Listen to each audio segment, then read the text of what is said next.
Welcome to the Joe Rogan Experience. Oh, you gotta be careful saying that, man. It's April Fool's joke, Ari. Just April fooling around. Okay. It's my one and only April Fool's joke for today. Yeah, it is April 1st, I guess. Saved it for the pod. No, this is the far superior, the FreeChinaPost. I was just watching Breaking Bad for like the 40th time, and I'm amazed how much Hank sounds like Joe Rogan when he talks. Like a lot of like stupid jokes, the mannerisms, like the way he talks. He's a yoked out MAGA chud, no hair. It's interesting. Maybe he's based off of Rogan. Well, considering that show started in like 2008, I don't think Joe Rogan's podcast is that old, is it? I think it is, but 2008? 08 maybe not, but definitely he was on the air.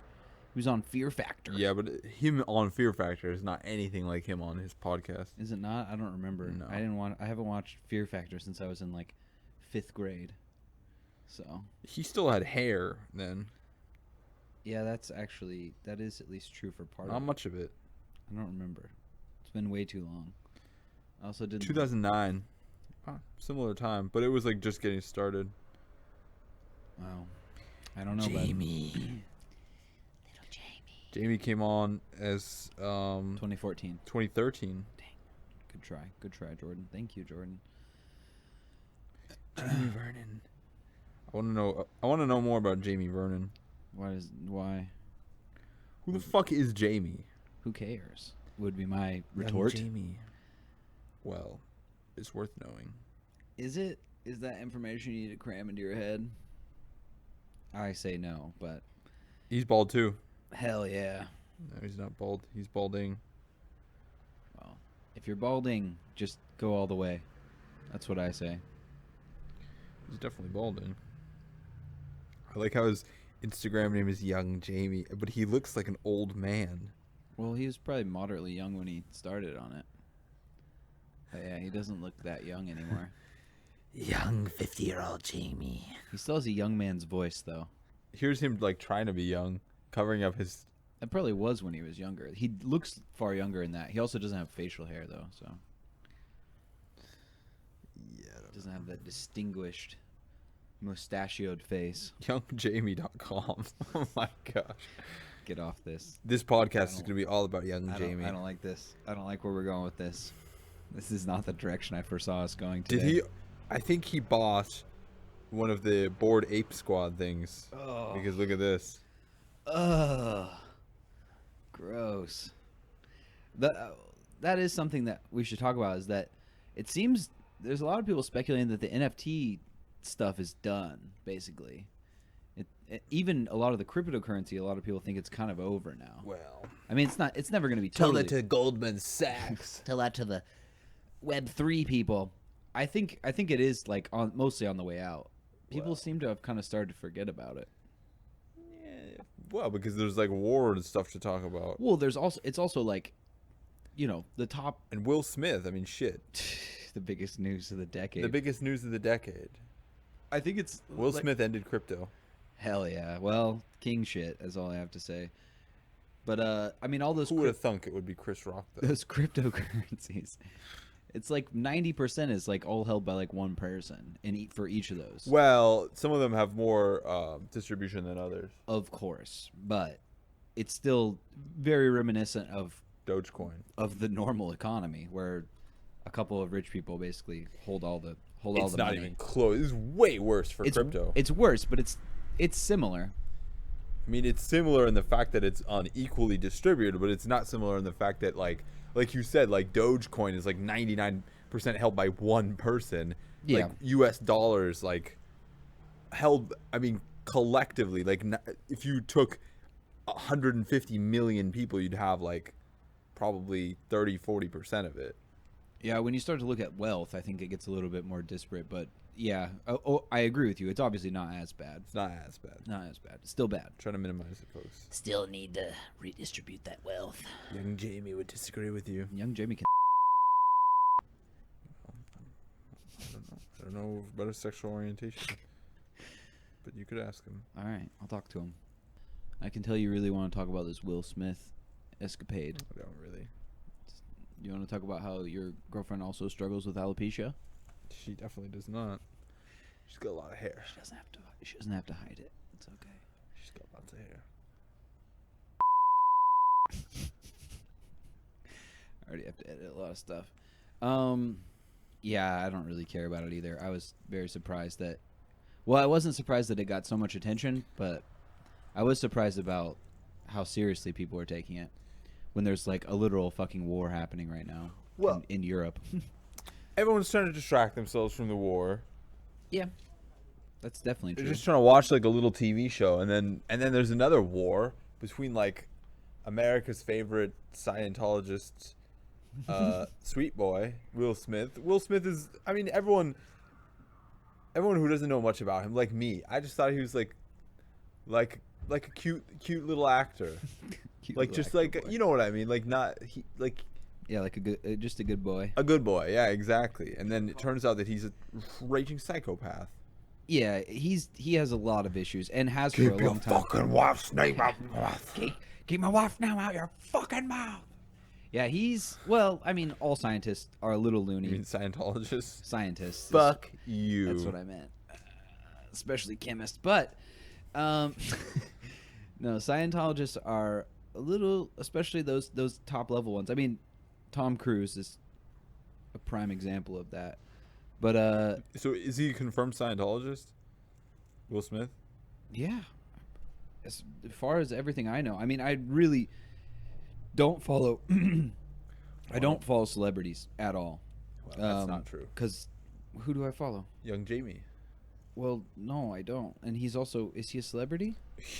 He's got like 500,000 Instagram followers. I'd say so, bud. Is that a celebrity, though?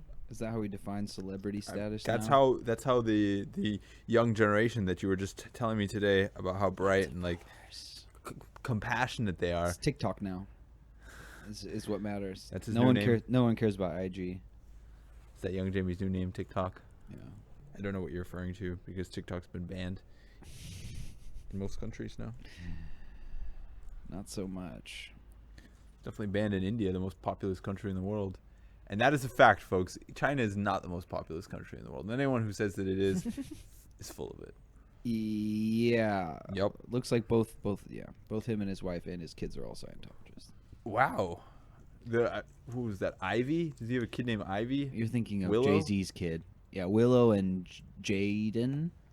Willow and Jaded. Which one was the I flip my hair back and forth? Willow. I knew it was a plant name. It's copyrighted, Jordan. Willow and oak tree. I knew it was a plant name. Hemlock. Persimmon. Nightshade. No, damn it. You got the one I was going to go for next. Hey, this is a random thought I just had. Have you heard about people that don't eat any plants related to nightshade? I was reading about Tom Brady's diet the other day for some reason. I don't know. Is that a person? One of those, yeah. Unfortunately. I mean, well, it depends. I thought it was just a South Park character. Is Zuckerberg a person? Not really. So not really is the answer. But I was reading that he doesn't eat tomatoes because they're related to nightshade. Yeah, I mean, there's a lot of people with silly ideas. I know. I just thought it was weird. I've heard of that before. I've heard that some people, because, well, there's like trace amounts of some toxins. There's trace amounts of nicotine, particularly in tomatoes and eggplant as well. Mm-hmm. So some people. Two delicious plants. I totally agree. I ate some yesterday, of both of those actually, together in a nice little stew. Smoke them if you got them. Yeah, boy. We got the fire topics today. We started potting too late. I saw It's like 9:30. We also talked about a lot of this on our hike. We should have just recorded a podcast on the hike. Maybe that's what we should start doing, is record a bonus episode on the hike and then do the main podcast here. That's okay with me. All right. We saved all the ranting. Normally we can't do hike pods anyways because we normally never have time to hike, so it's not really relevant. It's true, but we can start doing it. I mean, any weekends. Freaking weekend, bud. Weekends are, well, they may be very free from now on, depending on how the COVID goes in Taiwan. Yeah, we'll the see. COVID. We just hit over 100, 104 today on the COVID scale. It's in been the Taiwan. first time in more than a year. Yeah, since last. I don't think it's been more than a year. I thought it was last June. It's approximately a year, since last summer. Yeah, but not over a year. Okay, But yes, fine. about a year. Yes. your overarching point is correct, even though your details are slightly off, Ari. The first time it exploded to this magnitude, let's say, first time it exploded, but maybe not the first time it reached that number in more than a year in a single day. But anyways, for Taiwan, that's pretty bad. And what it also indicates before this holiday weekend is that there may or may not be explosive spread, and that was exacerbated today by giant high-speed rail shutdown. Yeah. Which led to like hundreds of, from what I read, 100,000 people stranded at high-speed Tainan rail station, stations. Yeah. Well, not only at Tainan. It's not only at Tainan. Not only at Tainan, around the entire country. And, like, all crammed together on the platforms, just waiting for it to open until 11 p.m. Right now, we're recording, it's 9:50. So that means that these people, and by the way, I don't know if people are going to stop coming. The numbers are just increasing and increasing in every city across Taiwan right now. I feel like because this started earlier, it seems like people would, I mean, some people may think like, oh, it's going to be done at 11, I'll just go down there. But it seems like they're probably, people got the news because it happened in the afternoon from what I heard. I have no idea. There were issues starting in the afternoon. I have no idea. The fact that there are that many people on the platforms right now in those stations is a scary thing when you have basically like already an explosion of cases. Yeah, I mean, we still do have to keep it in mind that it's still only 100 cases. Now, granted, there's probably more in the wild. It's 100 cases that were detected. That right. means that there's probably, a lot more. But a lot of those people that are connected to those cases go basically directly into quarantine. So we'll see. We will see, bud. I hope it's hopes okay. and prayers that it's okay. Yeah, but I would say the government basically choosing, and they did choose, because what you told me before is they stayed up all night trying to think about what they're going to do today. Choosing to not change any of the rules right before a holiday weekend, even though cases are rapidly approaching an area that I would say is very difficult to control, means that, unless they do something in the next 24 hours. You said 48 to 72 hours. I think 24 hours at this point. I said 24 to 36. Did you? Yes, okay. Yeah. Then I agree with that. What I did see that was at least slightly reassuring. Mm-hmm. Now, it has to come with action, I believe, kind of like you're saying. But Chen Shizong today in the press conference reiterated that Taiwan is still committed to COVID-0. So, that's funny. That's funny considering that just weeks ago he was saying that he would be okay with 3.5% of the population slipping through quarantine, infected people. Yeah, but I think the idea is how can you? I don't know that he said he's okay with that. He was saying that that's the reality if we go to like a. Then why would he suggest that we move to it? I mean, that was his suggestion, was to move to it. Is that, or is it not? I don't know. That's a good question. It's very hard to know like what is whose idea, but certainly the business people are in favor of that, and a lot of Taiwanese people are as well. They're just like, yeah, well, let's just let the old people die. Well, got to keep your house prices down, bud. I think there are better ways of doing that than just massacring everyone over. I completely 80. agree with you, but you know how those government officials are. I unfortunately feel like what's going to happen is exactly what happened in America, which is now that people die. Well, now that it's starting to get worse, people are just going to give up and go, well, they should have just gotten vaccinated. And that's all it's gonna. That's what it's gonna come down. Even to. though, okay, so that was one thing. Now that I get the chance to complain about, which is that the government has stopped publishing as of yesterday. 2 days ago. Yesterday was the last day. Sorry, the day before yesterday was the last day. Yesterday was the first day that they stopped publishing the vaccination data for the infected, for the confirmed local infections in Taiwan. So as of March 30th, they published how many vaccines they've gotten. Did you check it today? I did. No, I didn't check it. I didn't check the numbers today. That's what I wonder, is if it was just they weren't totally sure yet. Well, if they're not, there's lots of ones that have holes in it and they just say still under investigation. Right. So that's normal for them to do that. It's unusual for them to delete an entire column from their data. Right.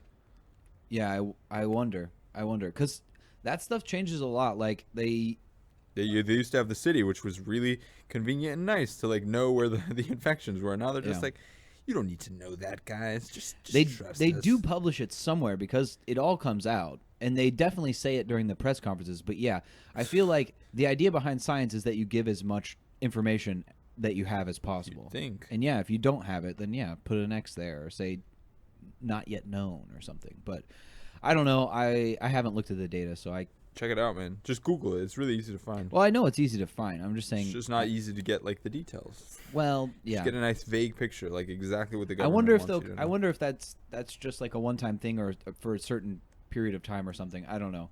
But yeah, not doing it if they continue to not do it, it's a bad look. It's not good. I don't like it. I started writing an article, but then once I saw those numbers, I was like, I need to think about how I'm going to rewrite this because I didn't think it would get. I didn't think it would accelerate this quickly. Yeah. Well, it did. Hopefully it plateaus and they get it back down, but we'll see. Yeah, I don't know if I'm going to be able to go to work next week. If these numbers, I would say if it crosses 200, I'm not going to work on Monday. But I guess I have 2 days to figure that out.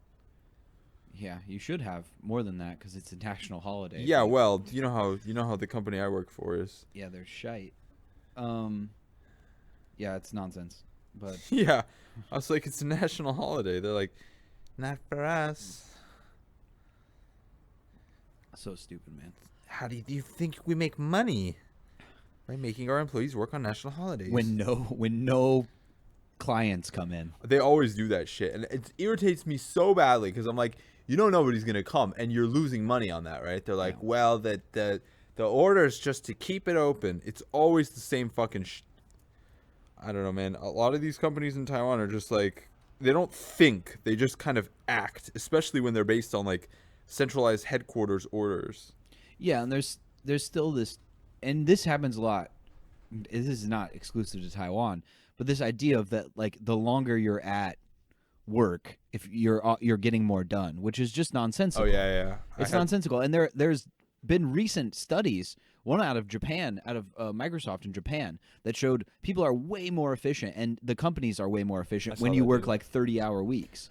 So What I also saw, there was an article talking about this, and it was amazing because they're like Microsoft is doing these really cool new things, like forcing people to come to the office no less than 3 days a week. It's like, wait a second, so you're not imposing a maximum of time in the week. You're imposing a minimum of time outside, and that's your idea of being progressive. They're like, it doesn't matter that there's COVID. It doesn't matter that there's like a national crisis, an international crisis. What we're doing is we're applying a minimum time that you have to be in the office. Right. That's our progressivism. Well, and I was reading like some like old labor stuff, just like around the time in the early 1900s when gross. a lot of this stuff got done. You mean when there was no indoor plumbing? Well, I mean when people started getting the 40-hour work week and actually having weekends off. Oh, and they were basically projecting that like by the turn of the century, aka around 2000, we'd be working about 15 hours a week, which we totally could be doing. I'm sorry, but I already am. Yeah, I work That's more not than true. that. But I do work more than that. I like have structured work less than 15 hours a week for sure, because I only teach. No, maybe I teach around 15 hours a week. Yeah, but I have a lot of unstructured. You're work. also doing PhD and then writing articles and doing podcasts. The nice thing is, in a country like Taiwan, especially having a roommate / girlfriend / whatever, like I'm not your nice girlfriend, situation. Ari. I'm your partner. whatever you want to call yourself. It's actually livable. Like I can have good health care, a really nice house to live in, a super speedy bicycle with clean brand new tires on them, all for like literally working like less than 15 hours a week. Yeah, healthcare is a huge part of it. Yeah. And yeah, not having to worry about things like that. Those other jobs, the other unstructured stuff, I haven't been paid by either of them. Any of the other 3 part-time jobs I've not been paid since. Now it's April, since January, so 3 months plus. Yeah, it's ridiculous. So I'm living off that, like 15 hours a week. Yeah. Like of structured time, and all the unstructured time I'm not getting paid for. I will eventually, hopefully. Which is why people should go over to the Patreon, patreon.com, patreon.com. I don't need your donations. FreeChinaPost. I do. I will take I don't them. need your charity. I will take it. It's not charity either because we'll I know. I've send been you watching goodies. a lot of Breaking Bad. Yeah. We're not taking charity, folks. We're selling NFTs and or goods. You still haven't come up with your NFTs. Well, after the Sabbath is over, I'll take a look. Fair enough. Probably have to drive up to Taiwan tomorrow. We do have actual cool stuff, though. How the fuck am I going to get back? Hitchhike. We do have cool stuff, though. We have hot T-shirts. I'll send you a pair of hot shoes. I've been thinking about tie-dyeing some of those Taekwondo shoes. You talking about the Kung Fu shit? Yeah. The Kung Fu shoes. Those things are hot. Do they still even sell them? Boy, I got some made in Taiwan, too, for, like, not very much money. So I could put some hot designs on them. Do people like tie-dye? Do modern Americans like tie-dye? I can dye them whatever color. I could put different... I mean, it doesn't have to be tie-dye. It can be... Are they anything. white? And then you just... But I'm wondering if the color will just bleed. If it's water soluble. No, because, I mean, these shirts... I did these shirts that are hanging out here. Does it bleed? I mean, I haven't washed that in a washer in, like, a year. And it's still got pretty good color. You should just do stencil T-shirts. I have fabric paint too. I can do a lot of stuff. We also have posters, propaganda posters. We've got cool NFTs too. Well, after the Sabbath, yeah. TBD. The other thing that I was gonna mention is Ukraine. the Solomon Islands. You go first. Which one do you want to talk about? You go first. Ukraine, it seems like it's still going strong. Day 37 or 38. I cannot believe it's been this long. Yeah, and they're pulling away from Kyiv. You said you mean Russia? The Russians are pulling back from Kyiv. Yeah, all the data that I've seen shows that basically they're gonna launch a full-scale assault on those two separatist republics that they keep claiming they signed a security agreement with. So basically, they're going to take the puppet governments they installed. Yeah. I mean, of course, man. But they're going to take, because before they had those soldiers spread throughout the country, basically completely ineffective. Now they're just going to use them to pummel that completely unoccupied wasteland. Well, they can pummel it, and this is the thing: is they're going to waste a lot of their armaments on that, and then this is the point. Not if they sign like a peace agreement for the rest of Ukraine, and the West is like sanctions relief. Well, the thing is that Ukraine can tell the West to go pound sand, and I think they should if that's what they say. The problem is that the West can do whatever the fuck they want. You know what I mean? They could be like, okay, Ukraine, if you don't want to sign this peace treaty, we're still going to give Russia sanctions relief. The only thing that I think the West, particularly Europe, cares about is stable gas prices. And I mean natural gas and oil. I don't think that's totally true, but I do think that is a big part of it. Yeah, okay, not the only thing, but like the major thing. I don't know. Like 40% of their calculus. I think Joe Biden is really invested in the fall of Putin. I hope he is, but I'm not entirely convinced because of his kind of like slow walking. I'm glad that he basically stuck with that statement, and I wrote a really blistering article. I don't know if you read it. No, I posted it though. Oh well. I haven't been reading much. I've been trying to write myself. You should read. You can write responses to what I write. I mean, I probably agree with most of what you said. Yeah, we spent hours talking about it, which is where is the thing. Refine my ideas and then slowly convince you. Just kidding. I mean, I do generally agree with that point. I mean, I do think we did have like a 2-hour discussion about this, like multiple times. Yeah, I think overall, maybe 3 times. Overall, I totally agree.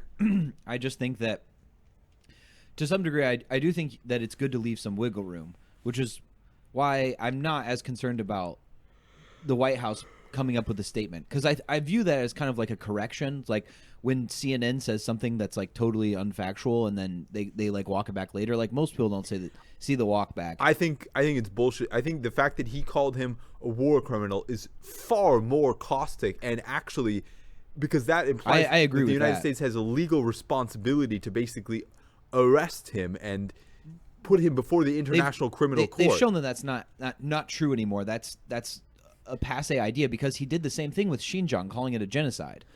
Yeah, and they didn't do shit about it. Exactly. So when he made this very light statement, the only reason they're doing this, the only reason they responded, I think, is because they're responding to Western propaganda who are like, this is unacceptable that this senile old dotard would talk like that.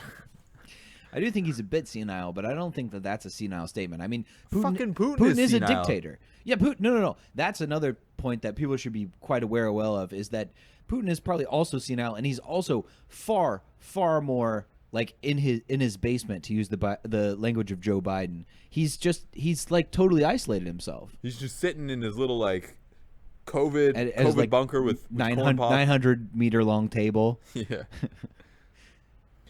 Well, you saw all the quote unquote like intelligence leaks lately. I guess they were declassified releases. I shouldn't use the word leaks, saying that basically that he was misled by his intelligence services, and that he basically put half of his staff on house arrest. Yeah, I've heard he's been putting a lot of like generals and stuff. And I saw Peskov. Peskov is fucking hilarious. I have no idea why somebody hasn't. I'm not gonna say what I was gonna say. All right. That dude, the amount of bullshit that comes out of his mouth, I can't understand how he can sleep at night. How he hasn't just cut his own tongue out for just being the monster that he is. He's like, so here's what he said, and this is as preposterous. It's as preposterous as it sounds. He said it's very concerning that the United States intelligence about what's going on in Moscow is not good. He's basically suggesting that the U.S. better get better fucking spies in the Kremlin. Yeah. He's like, because it might cause maybe he's applying for the miscalculations. job. He wants to be a double agent. It's possible. That's a really preposterous thing to say. And when you start talking like that, you know, like there's some truth ringing through. Well, it's just propaganda. I mean, you mean like we're definitely never gonna invade Ukraine. No, yeah. Surprise. Well, obviously nonsensical. But I mean, it was hard to tell, right? It was difficult to tell. I'm not blaming the West. The West was on point with this. What I'm blaming is everyone who actually gave Dmitry Peskov a platform when he was just lying through his teeth, and after he got caught lying, saying that Russia had no intention to invade, they just kept letting him talk. Like, okay, if he wants to spew lies, let him post on RT. Right. But why are they like on the cover of CNN? Why are they driving the discussion in the White House press room? Because it makes for good news, aka good ratings, which is Did you all hear that it's about. You sent me that video. Joe Biden's like, I'm not gonna say what I was gonna say to you. I wish you would have. I wish you would have. I was so happy. I forget the guy's name. He's the son of one of the Hunter Biden, Fox and Friends hosts. No, some Fox News person. But I think I sent you this video. It was a while ago, but he called him a son of a bitch. Okay, he calls people sons of bitches all the time. So it was so funny. He made fat. He made some snarky comment. He's like, "That's real funny, you son of a bitch." Like when he's walking out of the room. You mean Biden? Yeah. I was like, all right, Biden. I'm starting to like Biden more and more. I like the unfilteredness of it, which is similar to Trump. Exactly like Trump. But he is not so like. That's real funny, stupid. you son of a bitch. Hey, fat. I still have major problems with Biden on domestic policy, but yeah, in terms of foreign policy and the way that he's just like unfiltered and says what he means, I think that's. I'm not gonna say what I was gonna say to you. I think that is the way that presidents are gonna have to be going forward, but I think the good thing is that we were talking about this today. You were talking about DeSantis. DeSantis is one of those fake authentic people that tries to do the Donald Trump, Joe Biden thing of being authentic, but can't pull it off because he's so much of a fucking robot. Take off the mask. He's been, take off those masks. That makes me uncomfortable. It's like, that's so stilted in like the way you can wear it if you want, but just so you know, I say it's all theater. Yeah.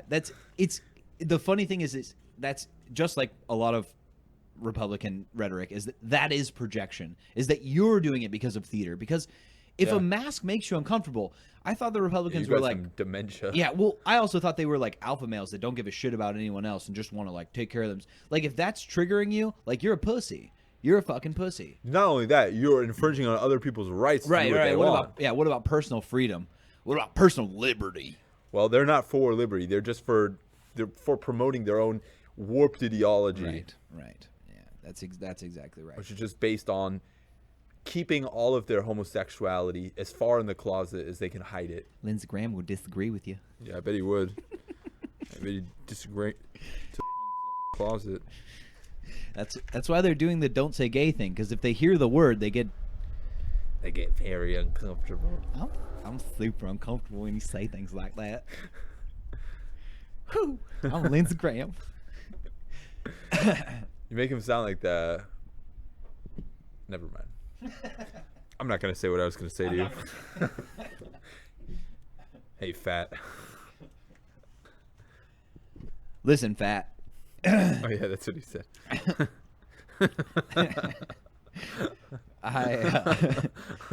He did a lot of the similar things to Trump in the debates. Oh, I would lose it if he just called Trump fat in debate.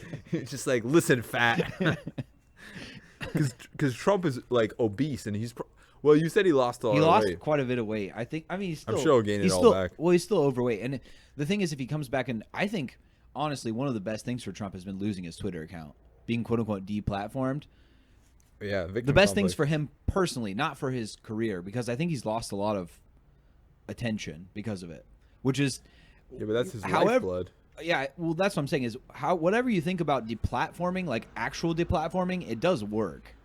I don't let me say this because I've listened to Rogan rant about this. I got in a Rogan kick this week. Gross. I don't give a shit because for all the people who talk about freedom of speech also applies to private platforms like Twitter and Facebook to say and allow whatever they want on their platforms that they want. Yeah. That is another aspect of free speech. And if you don't understand that, then please don't vote in the next election because you're obviously intellectually challenged.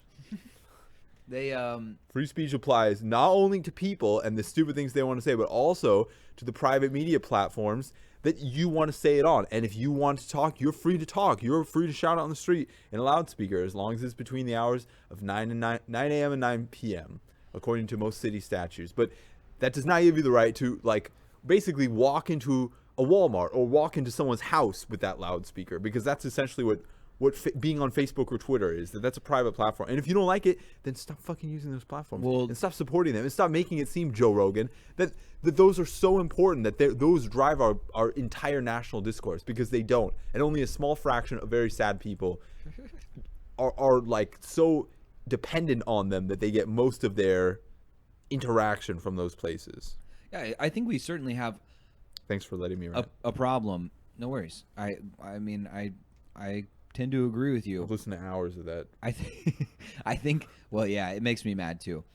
I think we do have a big issue with like monopolistic tendencies within our media sphere, and we should fix that. Yeah, but I agree with you. But Joe Rogan going on Spotify and basically buying into that monopoly complex basically shows that he doesn't give a shit about it. Well, and like you've pointed out numerous times, on one side of the argument he says that and says we need to make these treat these like telecoms, and the other side he goes, oh my I'm gonna take $100 million with young Jamie. Well, he talks to a monopoly. He also talks about his good friend, Twitter boy, whatever his name is, Jack Dorsey. Just it's like you have to figure out like what you want to say. You can't say both things, but he says both things all the time. I was gonna say that's Rogan's personality. Yeah. is the duality of everything, and he's got to be on both sides of every issue. Yeah, even when he directly contradicts himself. Yeah. So where he was ranting so much about how important free speech is, except when it comes to teachers talking about gays in front of children. And then it's no longer free speech. Now it's indoctrination. Well, they shouldn't be able to indoctrinate my children. Well, yeah, here's the thing about that is, and I told you this today, the people that should be dictating educational policy are probably the people that have a fucking degree in it, not a guy who used to make people eat elk dick on fucking Fear Factor. Let me just say, if you're really worried about it, then let's start pumping more money in to schools, number one. And number two, let's raise the standards for teachers so that a lot of people, and I'm not saying, I don't know what's best for students. I've done a little bit of research on this, but I'm no expert. But a lot of people fall into education not because they wanted to do it, but because they just kind of like they got a certificate in, or they just did a 6-month program after their degree in criminology when they got failed out of the police academy or something like that. A lot of people don't want to be teachers. It's a last resort for a lot. I love education. You don't think that's the case? The pay is so low in so many places. The benefits are terrible. The environment is terrible. It's a very. I think a I lot have of people, nothing but respect for them. I know. I think I am a teacher. I think a lot of people go into it. Half-ass teacher. Well, I think a lot of people do go into it for the right reasons, but there's a lot of burnout and turnover. I think a lot of people who want to be teachers totally go into it for the right reasons. But I think there's a lot of other people, especially in places like my state, Arizona, where they are so understaffed that people who just can't get jobs doing other things end up being teachers because they lower the requirements to get certification. And in a lot of places, you can just get emergency certification and teach for years because they just don't have enough teachers because the pay and environment are absolutely piss poor. I wonder what the percentage is all I'm saying. But I don't know. But totally. I have no idea. You're definitely, there is a substantial portion of teachers that are like that. They just do it because it's not an easy job, but it's not a difficult job to get. Especially because of how the benefits are decent because they have a really good union. The teachers union is one of the strongest. But overall, teachers unions are different in every state. Yeah, but generally speaking, they have pretty good unions, and they have decent benefits compared to a lot of other like office jobs. So if you're comparing it with an office job, the pay is still piss poor. The pay is terrible. No. And it needs to be higher if you want to attract better people. My mom is a teacher, and she has like a master's in education. So she's a professional teacher. Then she's been teaching for decades. And it's not to dismiss people who don't have a master's. It's not my point. My point is that like there's a lack of respect for the field in general, and there's a lack of respect for education in America, I think. Absolutely. There's a huge anti-intellectual movement in America, and that's not new. That dates back to essentially the founding of America. It's been happening for the longest time. I was actually recently reading about there was this idea back in like the mid to late 1800s that books gave people diseases. You should read de Tocqueville because he is talking about the differences between America and Europe, and he's saying one of the reasons that America thrived so much and that it was such a place where democracy did so well was because of the basically universality of basic education across the country, that almost everyone, even in the poorest little town in the middle of nowhere, there's still a schoolhouse and people learn how to read and write and do arithmetic. That there's universal education, even if it's not high quality. It for a long time has been very low quality, but compared to Europe or whatever, that's one of the reasons that he suggested. Not anymore. But that's one of the reasons he said that it thrives so much. I think to a degree that might be true, but that's also a reason why until like the 1950s, 60s, most teachers were women, is because men wouldn't do it because it was thought as like a lowly position, and basically it was also the benefits were so terrible, and they would have like you're saying, these one-room schoolhouses where you might learn to like read and write, but you're not like actually learning that much, which is better than nothing. I agree.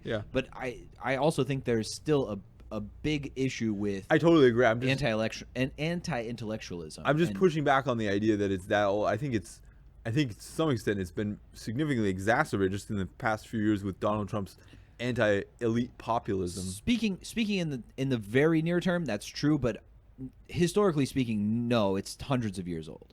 But I thought, like, look at the GI Bill or something like that. Like, I can't imagine after World War II, a lot of people are like, I'm not gonna go get a university degree because a lot of people didn't. Also, that didn't apply to everyone. I mean, obviously, black people basically couldn't get it. So could they not? Why? Because they were black. What do you mean? I mean, it was like a legal entitlement. So, I mean, there was segregation at the time. So you're saying they couldn't get into university, or they couldn't use the money? They couldn't get the GI Bill. I'm curious how that worked. So here's what it says. Mm-hmm. When lawmakers began drafting the GI Bill in 1944, some Southern Democrats feared the returning black veterans would use the public sympathy for veterans to advocate against Jim Crow laws. To make sure the GI Bill largely benefited white people, the Southern Democrats drew on tactics that they had previously used to ensure that the New Deal helped as few black people as possible. During the drafting of the law, the chair of the House Veterans Committee, Mississippi Congressman John Rakin, played hardball and insisted that the program be administered by individual states instead of the federal government. Okay. He got his way. So that's why. I mean, it's the legacy of segregation. This is why black families hold much less wealth than the average white family. Which is why we need universal programs. Like what? What do you mean? Are you talking about like a UBI? UBI, I'm okay with. I think obviously what we talked about earlier, Medicare Universal for all. healthcare. Yeah, universal healthcare is number one. Yes. I'm in favor of Ranked choice voting. also universal voting rights, like universal enfranchisement. We also should. Yeah, I mean, I disagree. You're talking about prisoners, which I disagree with still. Well, I'm not necessarily just talking about prisoners. I think.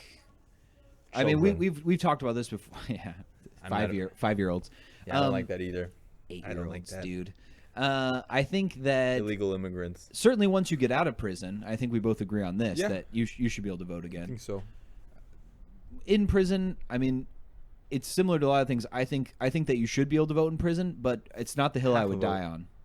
Also, we should get rid of federal. We should get rid of federal prisons. We should get rid of private prisons, which Yeah, but now we're going all over the place. I'm just talking about a bunch of different things we should do.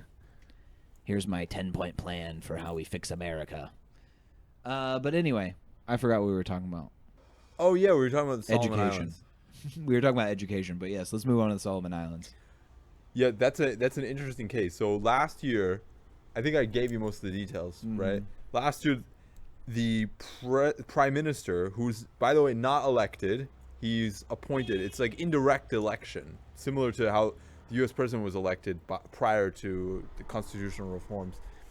So he signed, he signed an agreement with the People's Republic of China to basically break relations with Taiwan and move over to China.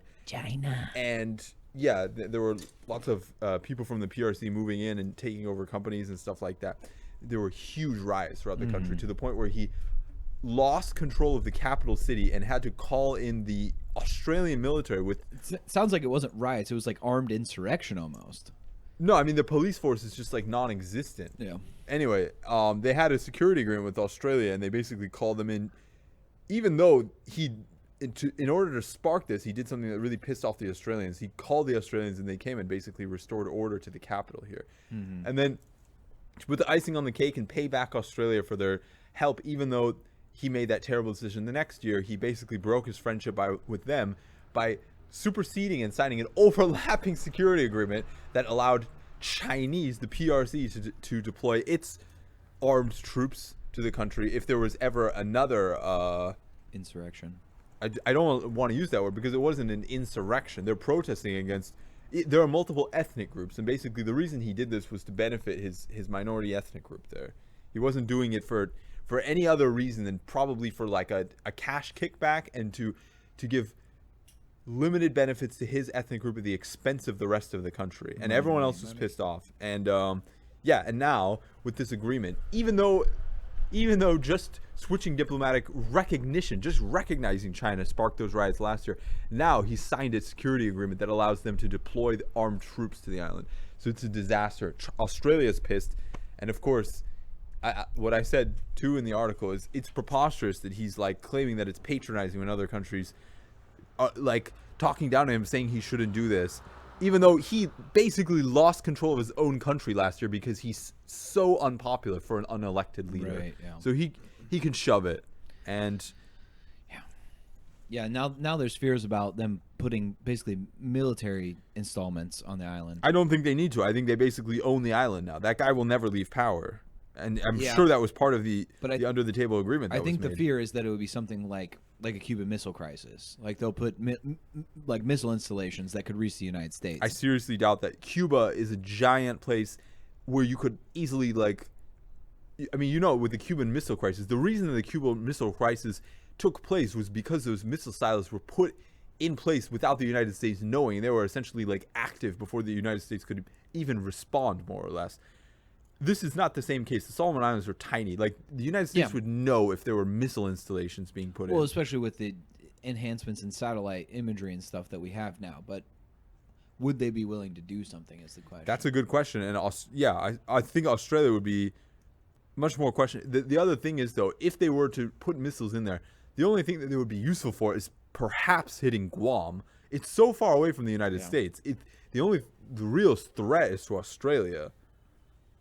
But I think, I mean, they still have, I need to check the legalities, but I think they still have an existing security agreement with Australia as well, with those overlapping agreements.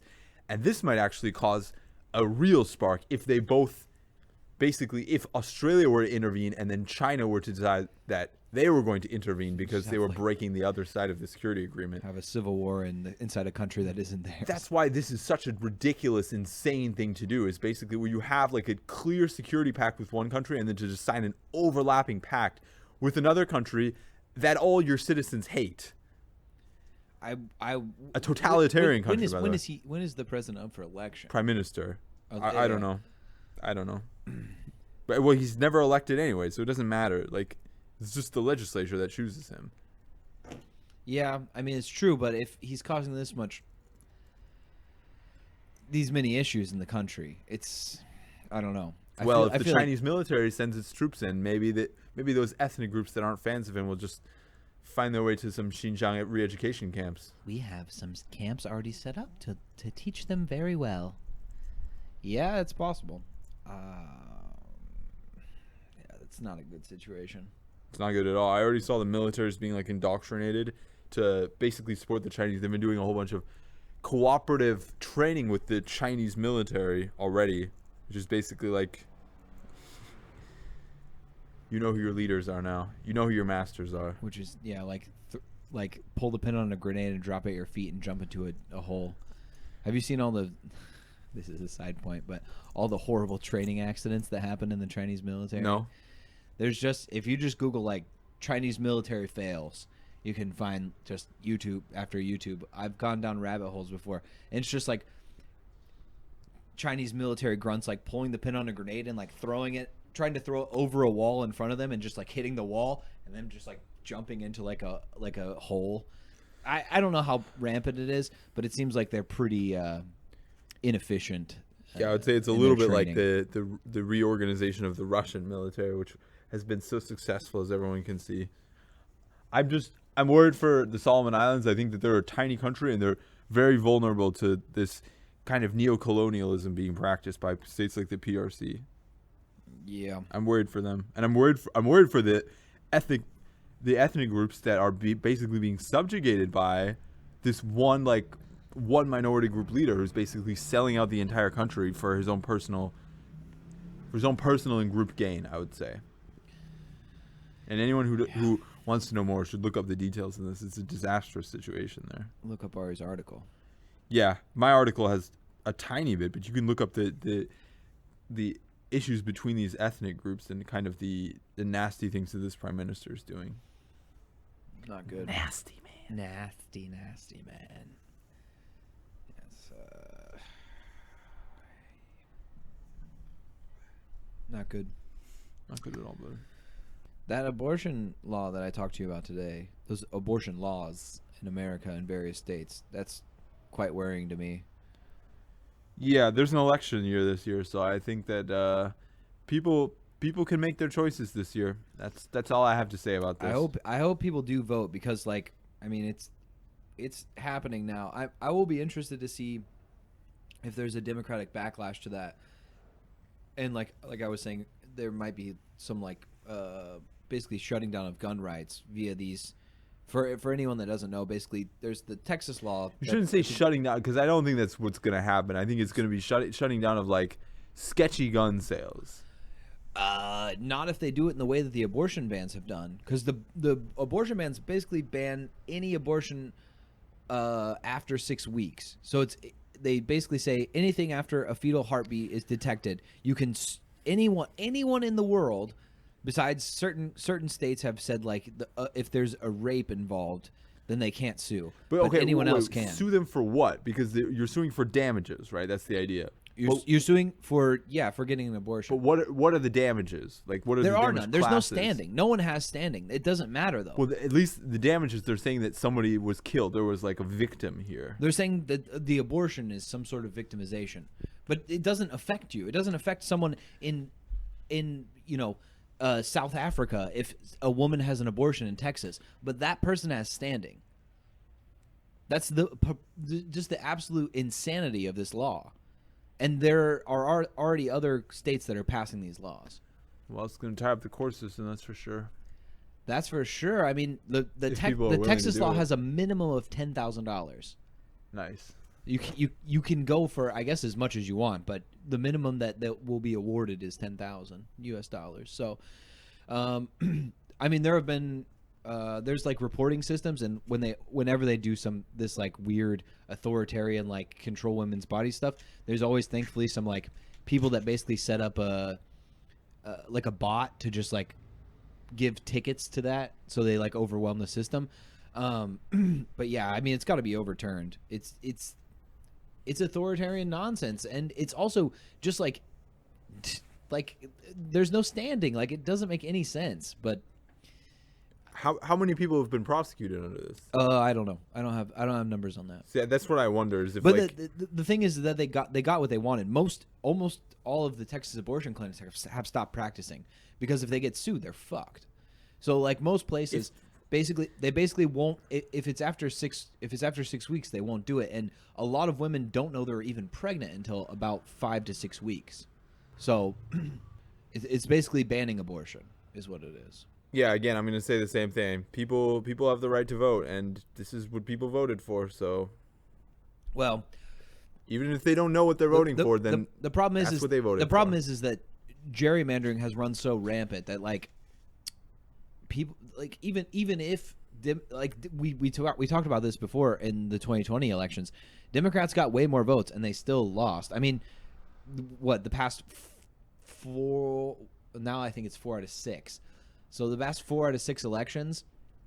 From what I've seen recently, the gerrymandering in the United States right now is basically pretty balanced, actually, between Democratic and Republican states. That basically the Democrats get about as much advantage of it as Republicans do. The latest data I've seen, and there was redistricting this year in their states, yeah, and there's a bunch of challenges to a lot of these redistricting. A lot of states have no partisan redistricting anyway, so I'm not too worried about redistricting this year, in particular because of that data. But yeah, so I think people need to take some responsibility. People certainly need to vote. Yeah, you have to be voting, and if you're not, I mean, you need to think carefully who you're voting for too. Yeah, you should. When you go into these races, you should be very informed about who you're voting for, because there's a lot of ghouls out there, man.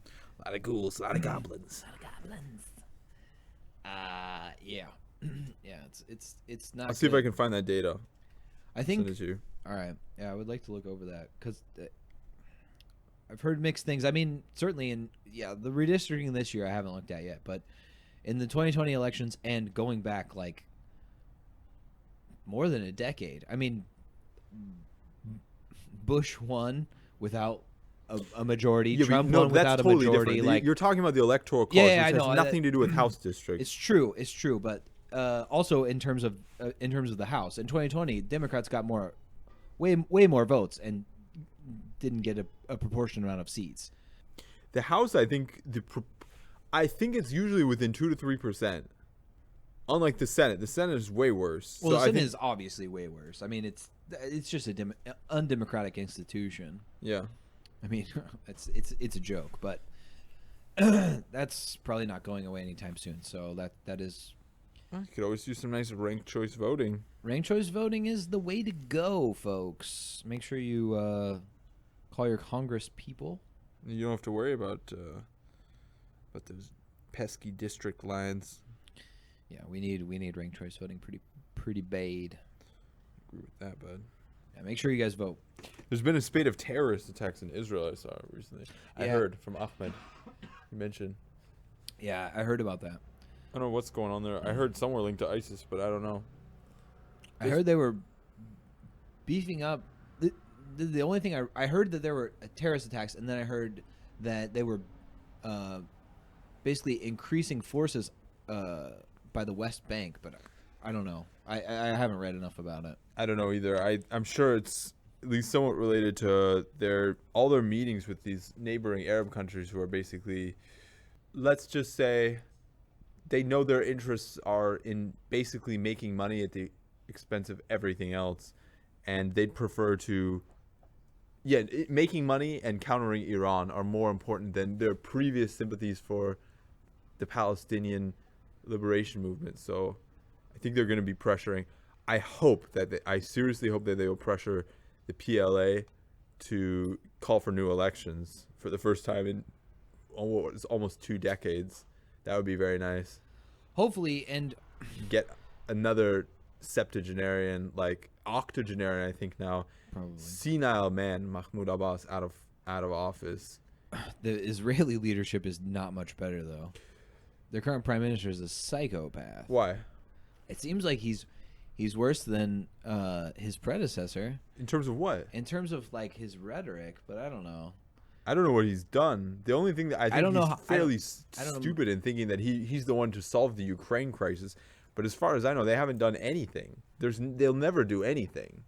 Won't do anything in terms of what? The Palestinian-Israeli conflict is not going to budge ever until something happens. Until Maybe, but I mean, there's been no moves. In terms of the limited amount of rhetoric I heard, like right after he got into office, it didn't sound like he was trying to make any sort of peace. He's a right winger. I mean, I don't know what everyone was expecting. That's what I'm saying, though. At It's least like he's a right winger that's not stealing money. maybe I don't know. I don't know about that. Well, he's not. I mean, Netanyahu was in power for like more than a decade. I mean, he created institutions. He had like a power apparatus. This guy is in a coalition with 2 other parties. He doesn't have power to do shit. There's no way that guy could even collect a bribe if he wanted to, because he doesn't have any solitary power to himself, unlike Netanyahu. So I would say it's a vast improvement. Netanyahu also, in terms of rhetoric, he promised his own party, and then he lied to them that he was going to annex the West Bank and Gaza, make it a part of Israel, and then create an apartheid state, essentially, which he never did. It's all rhetoric and all bullshit. So I can't see how this guy would be any worse. I don't know. It's just it's certainly not good. I just feel like maybe it's slightly better because it is a coalition government, but I don't know. It doesn't seem like there's actually any movement to like improve anything. There won't be any movement, period. I mean, but half of that is definitely based on the Israelis, but the other half is based on the fact that the Palestinian Authority really doesn't have any interest in solving this. They like to keep collecting bribe money without it's basically any oversight. It's also it's non-democratic. So I think you've kind of mentioned this before, is that there needs to be like a meeting of states in the surrounding areas, that some sort of coalition that like comes together to figure out some sort of solution, or at least steps to improve the situation there. And I don't know that it'll happen, but I hope that it does. Yeah, I think Gaza's lost hope. I think the West Bank, they could easily make a state if they just basically would sit in the room together. And if I would say if either of them had any interest in solving it, which I don't think either really do, honestly. I think the leadership of both countries still is under the impression that at some point they'll be able to take the whole thing. No, I don't think that's true at all. I don't think either of them think that. Netanyahu promised he would and lied about it, like flat to his voters' faces. He never got punished at all. He's a bullshit artist. Everyone knows it's not going to happen. The Palestinians, you'd have to be pretty fucking deluded to think that you're going to wipe a nuclear armed state out of their territory. Like, they can at the very least they can maintain their own power and stay in power. And there's no fundamental trust, and a lot of that is born by the fact that you have 2 governments who spend most of their time just demonizing each other for somewhat good reason. One is basically like a totalitarian warlord half state, and the other has had a corrupt leader in charge for like 15 years that just got a reprieve from that, who has no interest in solving this, and who did absolutely nothing besides tell lies for 15 years. So I think neither of them has any interest, and I think the reason being that they like this kind of divisive politics, and they like that by keeping the situation and the status quo as it is, they can constantly claim that they're the only ones who can solve it, and that nobody can remove them from power. Yeah, it's a way to maintain power. Yeah. I think that's absolutely right, for sure. It's a bad situation. Yeah, I don't know. I hope there's a solution, but that's one of those ones that I just don't know about. I mean, there's definitely a solution to be had. The question is like, sure, just but like Putin. with the current leadership, that's what I mean, and with the prospects of how indoctrinated both sides are. Like I said, I feel like both sides realize that they're not going to get what they want. It's that both of the I don't think it's about the people. I think it's about the leaders at this point. It's about the leaders having no interest in changing the status quo. Right. So the people make no difference and have no agency. That's what I'm saying. That's what I'm saying is, I think the people are, in general, I agree with you. There's probably a lot of people that are fanatical, but I think in general the people are probably more reasonable in leadership and would like lasting peace. But they're also, I mean, just like everywhere, people are easily influenced by their governments and easily radicalized. So it's also hard to get much traction. And like you said, one of the states is basically, at best, semi-democratic. I mean, they have like institutions in place. That's what I'm saying. They're semi-democratic, so it's hard to like have any sort of actual representation. Well, it's not only that. I mean, the last time like they had the elections in 2006, I mean, it caused basically one to massacre all the members of the other party in Gaza, which is what led to the current situation. So there's so much political violence that it's not only about the institutions; it's about the culture of violence between these groups. You've got a party that's basically built off of a terrorist organization. Not basically, it is. In terms of Fatah being built off the Palestinian Liberation Organization. I'm trying to be as balanced as I can. It's good. It's a good way to be, I feel like. I'm sure I could be more balanced, but I'll work on it. We're all a work in progress, Ari. That's I don't need to. I'm perfect. Bad attitude. There's always like a million stories that I want to talk about, and then Just blast them off. Give me a little 10-second snippets, and then let's go to sleep. so I'm saying this, I don't know. I gotta wake up early. I don't remember all this stuff. Oh, that thing that I posted today. We kind of already talked about Russia-Ukraine, but with Russia declaring that they want all their payments for gas in rubles. Yeah. I think that'll be interesting to see how that goes forward. But some, like, the current German chancellor has been... Chancellor. He said... Olaf Scholz. My name is Chancellor Scholz. I gotta do it when I'm not gonna say it. I'm not gonna say it. He said that he did a call with Putin two days ago, I think, where basically Putin was like, yeah, actually you can keep paying in euros. So I don't know if it'll make a huge difference. And it's just all rhetoric. Maybe. I mean, we'll see. We'll see what happens. And I don't think that the US is going to buy any more Russian gas. But in terms of oil, at least, yeah, that's the other thing is in terms of oil, the U.S. only buys about 7% of its oil from Russia, which, interesting enough, is like quite similar to what it buys from Saudi. Does the U.S. buy any oil from Russia? I thought it was like 3%. I think it's like 7. You sure? Yeah, you can Google it. I'm not gonna. I don't want to Google any Fact check me, mother lover. Young Jamie. But it's in the single digits, suffice it to say. I mean, most of it comes from Canada. Oh, is that why gas prices have tripled? Well, that's because the price of oil per barrel is not that much higher, but the oil companies are jacking up the prices. It's not just because of that, but I think because the oil companies are private, they're being opportunistic about it to some degree. I've heard a lot of interesting conversations about how everyone's blaming the oil companies. They're like, well, it's not that. It's the commodity brokers abroad, and it's all these people. First of all, number one, yeah, oil prices have spiked, and that's due to mostly speculation. Number one. Number two, you're 100% right. Yeah, oil is over $100 a barrel. That's not unprecedented. Is it now? Is it now? Because it was back below 100 a couple days ago. But whatever, anyway, it crossed $100. That's not unprecedented. Right. What is unprecedented is $6 gasoline, which is not at all based on commodity prices. That is based on just price gouging. So yeah, back about 10 years ago, oil was more expensive, and the price of gas was lower. So exactly, it's nonsensical. Thanks, Mike Baker, but that's a bullshit argument. You clearly don't know what you're talking about with this. But he's obviously, I mean, He's deeply in favor of the existing global order. He's a cock. Yeah, I mean, people are going to do that. But that's why give we me a break. That's why we need to nationalize some of these industries.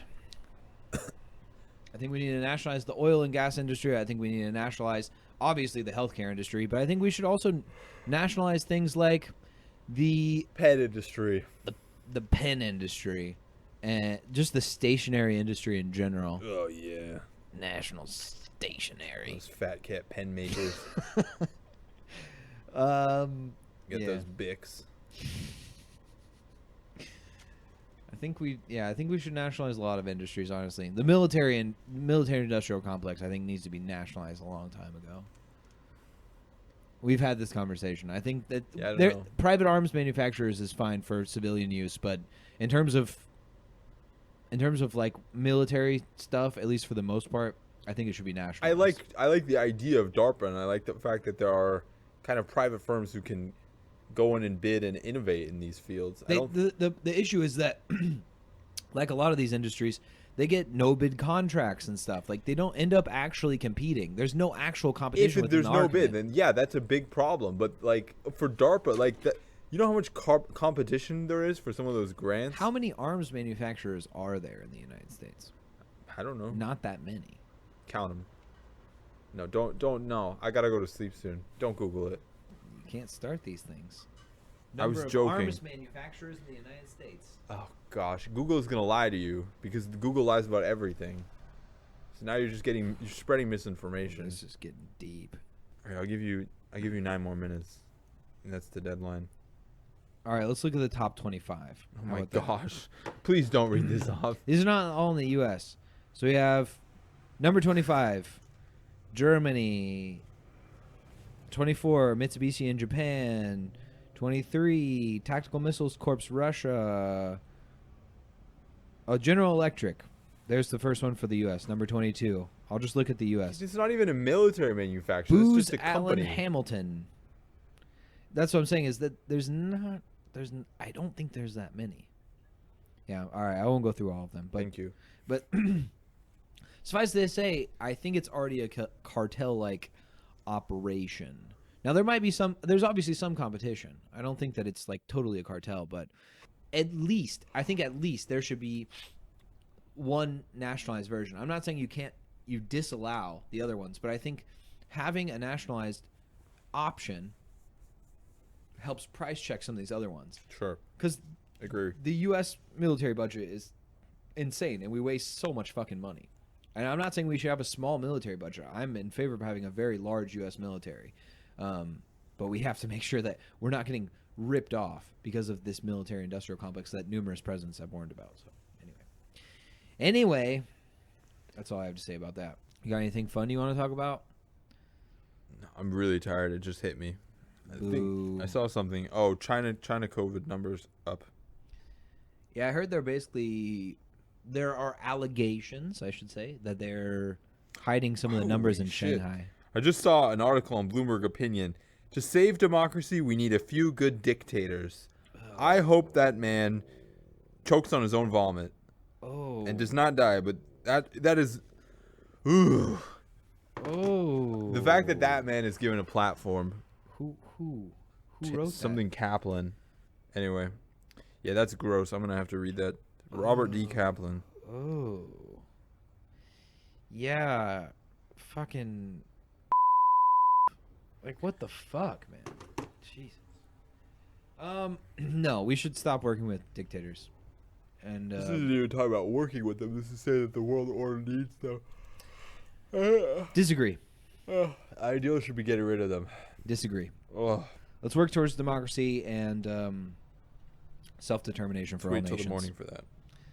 All right, we'll work on the morning, folks. We got to go to bed. We love you. Like I said, go check out the Patreon, patreon.com/FreeChinaPost. Also, go check out the website. There's been lots of good, just beautiful articles up on the website that we've been writing. So go check that out. And we love you. We'll talk to you soon.